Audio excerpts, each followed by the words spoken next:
When we think of fashion icon, particularly inside the British monarchy, you truly just think of one person. Well, I do. I think, when you look back, of course, to the 80s and 90s, it was none other than the late and beautiful Princess Diana.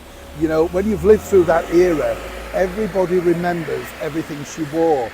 I remember going to an exhibition and just knowing exactly the year, the period, everything, because I'd seen those pictures. This was before social media and everything was far bigger.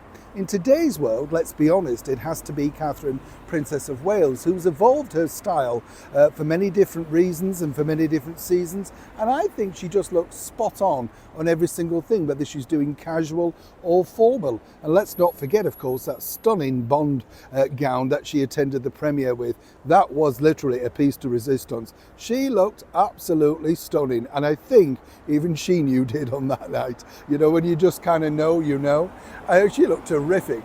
But it's interesting to note that in the royal circles, and I do find this fascinating, of course, everybody's trying to pinpoint something on somebody, whether that be the Duchess of Edinburgh, Sophie. And I then again think she dresses rather formally, but suits her style. I think the Princess Royal, Princess Anne, nobody could say that she's not the queen of recycling, keeps outfits for years and of course just readjusts them for the modern age. Now, what's fascinating to note that over here in the United Kingdom, actually this particular lady, our Queen Camilla, has been cited by a major fashion chain as the look, the sort of outfits that really their particular customers want to wear. But what's interesting is their particular team behind the scenes, of course, don't necessarily want this particular look. Let me explain why. Hi, good to see you. Thank you so much as ever for joining me today. It is madness this, isn't it, when you think, because I think, like all ladies, Camilla's style has truly evolved and I think it's very accessible.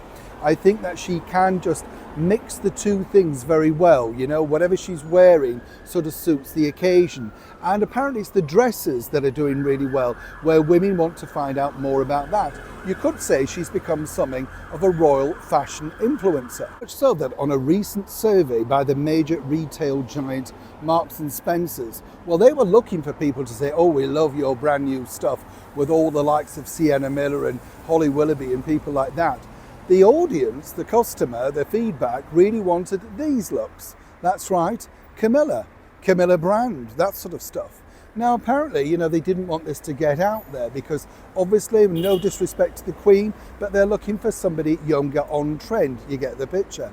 And here's where I think it's silly and stupid when you think, because clearly, if people want that, why not just give them that? And you can't call it the Camilla collection, but I'm sure she'd be very flattered if you did come up with something like that. And clearly the audience, the customer, the retailers that want to spend money in your stores, if that's the look they're looking for, if you don't deliver it, it's one of the most major UK retail outfitters for women and gents, then they'll simply go somewhere else.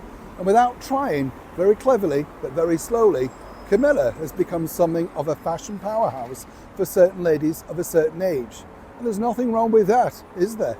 Now, if only the trendier on stores that don't want to incorporate that could understand they're losing a lot of money. But then again, they never do they? Neil Sean in the very heart of London.